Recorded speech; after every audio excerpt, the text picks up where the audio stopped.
affordable housing fund levies. CDN Bank is worth 95 billion in asset value, Kenya shillings 74 billion in customer deposit, and a reported 1.7 billion net profit in the year ending 2025. Compare this sudden change in fortunes with the 2022 financial year results. This bank had 42 billion Kenya shillings in assets, 30 billion in customer deposit, and a reported loss in the financial year ending 2022. Since William Ruto bought it, you can see the transformation. This housing scheme is nothing but a personal business that guarantees the exclusive single source offtake of steel, MDF panels, nails, iron sheets, tiles, cement by factories owned by William Ruto and his allies. The levy proceeds are the reason why CDN Bank deposits have increased tenfold for the 4 years. If it were a genuine program, why is it being forced down citizens' throat? There was no promise to raise the payslip of the Kenyan worker in the name of a punitive housing levy. Private businesses must be left to do their work as the government does its work. It's important that the workers of Kenya know that monies deducted from their payslip is invested in CDN Bank, owned by William Ruto, who is collecting the profit. In my view, and as expressed before, the affordable housing scheme should be made optional to Kenyans to allow them to participate at their own free will.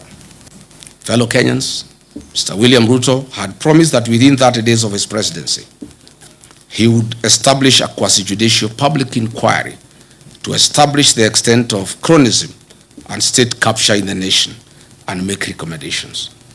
Unfortunately, over the last 4 years, Mr. William Ruto himself has captured the state.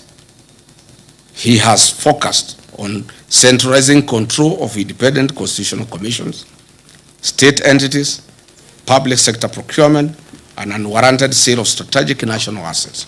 All these measures are aimed at achieving the sole objective of enriching William Ruto at the expense of 55 million Kenyans.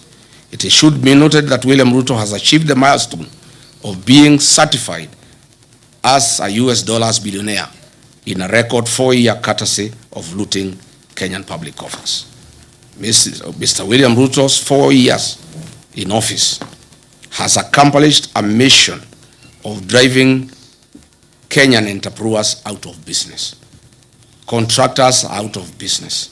Traders are out of business. William Ruto has captured all businesses and he is in competition with the Kenyans that he leads. He has used his office to flex muscles on traders.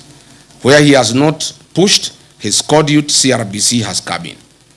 Mr. William Ruto has investments in virtually every sector of Kenya's economy, namely banking and finance through CDN Bank, investment banking through Rock Investment Bank, a CMA license issued in 2026, and is the fund manager of NSSF and PSSF pension funds, insurance through Amaco, capital markets through ZD platform, hospitality through Weston Hotel and Leeds Caraton in the Mara, cement through the various companies that he bought, including Baburi and East African Portland Cement, betting through SportsPesa, Sportbet and Betika, aviation through Kwale Island Development, healthcare through Nairobi West Hospital, telecommunication through East African Device Assembly Limited, oil and energy through Gulf Energy and oil marketing companies, energy gas through Taifa Gas, construction, farming,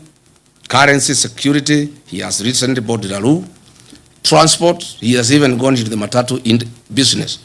He now has over 100 matatus in Nairobi, agriculture, poultry, minerals, gold prospecting in Aboseli, Logorian, Transmara, DRC, including in Darfur.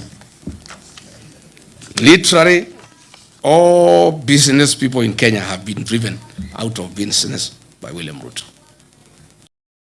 The Parliament of Kenya has failed in